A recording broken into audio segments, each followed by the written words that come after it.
my question is actually to Ravi Shah, who had said he will not speak when he comes here. But when I went out, I was told, please shut down your own outfit. If you're going to set up an event and Ravish is here, आप उनसे बुलवा क्यों नहीं रहे? मैंने कहा मैं बुलवा तो सकता नहीं, बस थोड़ा एक embarrassing spot में डाल सकता हूँ. तो मैंने डाल दिया. मुझे बहुत बाहर गालियाँ पड़ी रविश.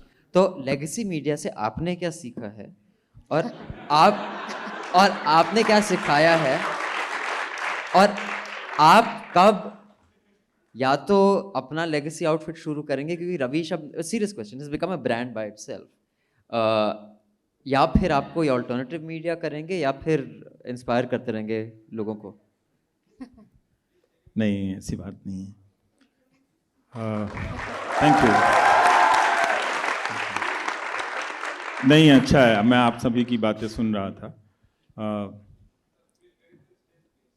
अच्छा, जो सीखने की बात है, तो जो चौहान अभी कह रहे थे कि जो टेक्निकल एस्पेक्ट्स है उसके जो इस पेशे में रहने की जो ज़रूरतें हैं, उसके अलावा आप उस आइडियोलॉजिकल पैराडाइम को भी आप कंटेस्ट करते हैं या उसके प्रेशर को फील करते हैं, जो एक तरह की हेजेमनी बनाना चाहती है, चाहे वो इकोनॉमिक ऑर्डर की हेजेमनी हो या फिर वो एक कास्ट, सोशल, रिलीजियस ऑर्डर की हेजेमनी हो.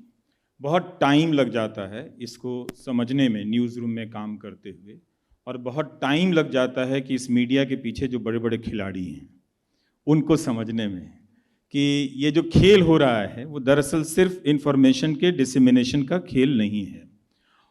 इसके ज़रिए कुछ और हो रहा है जो अपने तरह की वो कंजर्वेटिज़म को रेनफोर्स करते हैं, और जो भी वो चेंज को डिफ़ाइन करते हैं उसी कंजर्वेटिज़म के भीतर ही, उसी दायरे में वो उसको पुश करते हैं कि हाँ ये थोड़ा सा चेंज है. दरअसल दो अंतर आप देख सकते, मैं अपने यहाँ मित्र से कह रहा था कि जो चौहान बोल रहे हैं और जो दूसरी तरफ से जो आवाज़ आ रही है उसमें बहुत अंतर है. जो दूसरी तरफ से जो नॉन चौहान आवाज़ है वो एक तरह से वो कॉरपोरेट का एक लैंग्वेज है उसको बोलने का, जिसमें हर कुछ ठीक लगता है और होता हुआ दिखता है. जो चौहान की आवाज़ है जिसमें हर कुछ ठीक नहीं लगता है, बहुत कुछ होता हुआ नहीं दिखता है, जिसमें आप जो वो रिजर्वेशन का एक छोटा सा एग्जाम्पल दे रहे थे, बड़ा इशू है लेकिन फिर भी बहुत सारे और भी इश्यूज हैं. तो अब जो कुछ मैं सीखा हूँ और सीखते सीखते जिस मोड़ पे पहुँचा हूँ, मैं बहुत डरता हूँ इस लेगेसी मीडिया से, क्योंकि इसने अरबों भारतीयों की कितनी ही पीढ़ियों की मेहनत को बर्बाद किया है. एक अर्जित लोकतंत्र जिसको मैं बोलता हूँ, ये बहुत अर्न्ड है ना. हम पढ़े लिखे लोग हैं, हमें यूनिवर्सिटी जाने का मौका मिला, यहाँ आकर बात करने और सुनने का मौका मिला, लेकिन जो लोग आज़ादी की लड़ाई में थे, कई साल तक जेल में रहे, उनकी कई पीढ़ियाँ उनके बाद स्कूल कॉलेज नहीं जा सकीं. स्वाभाविक सी बात थी ना कि अगर आप जेल में चले जाएं, अगर जीएन साईं बाबा की तरह इस सरकार की कृपा हो गई तो आप 6 साल तो यूं ही सड़ा दिए जाएंगे. तो क्या लेगेसी मीडिया इस पे बोलता है? वो तो प्रो डेमोक्रेसी भी नहीं है, वो इस लोकतंत्र का हत्यारा है. इसको आप जितना क्रूड तरीके में समझेंगे उतना ही आप इस देश का भला करेंगे. ये बात मैं किसी प्रतिक्रिया में नहीं कह रहा हूँ, ये बहुत साल लग गए इस बात को समझने में कि पब्लिक के कॉन्शियंस को, उसकी चेतना को खत्म करने का ये माध्यम है. ये बात हर आदमी, मेरे कह देने से आप नहीं समझेंगी, ये हर किसी को अपने अपने अनुभव के हिसाब से समझना पड़ेगा अपने ज़िंदगी में कि ये लेगेसी मीडिया क्या है.